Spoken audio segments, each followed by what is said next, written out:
Okay, so question number 15 is an interesting one. It's an application question, and it's all about the effects of institutionalization. Okay, so we get a little story here.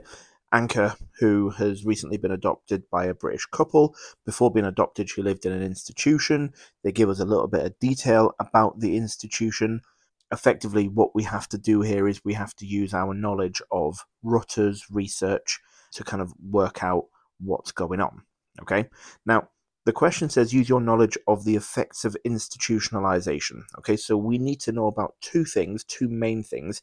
You've got the impact on intellectual development and you've got the impact on attachment as well.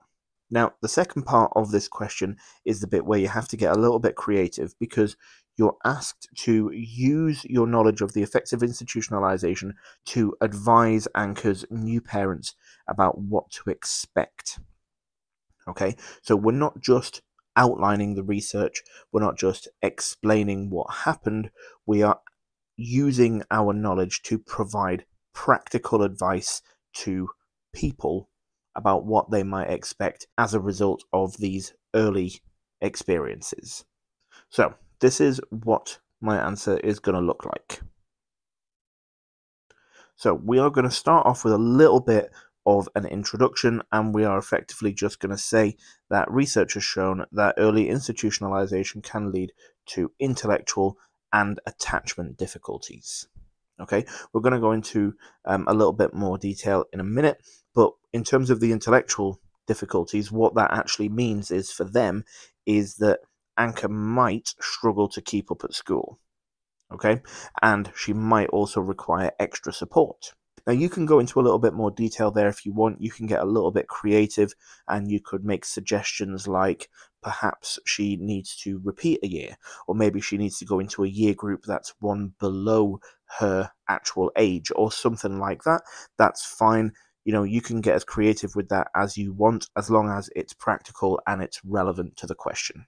Okay, now moving on to the attachment bits, we also need to tell parents that Anka's going to potentially struggle to form attachments or make friends.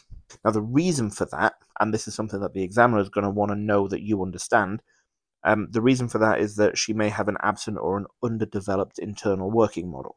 Okay, but obviously that's not going to mean anything to the parents. So, in practical terms, that means that she may struggle to form attachments both to the adopted parents, but also to her friends, which then means that she might struggle to actually make friends.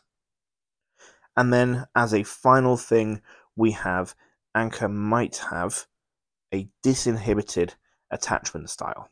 Okay, so again, that's not going to mean much to the parents. So, in practical terms, that means that she's going to potentially display inappropriate social behavior towards both familiar and unfamiliar adults, and that is obviously a problem because that could leave her in a vulnerable position.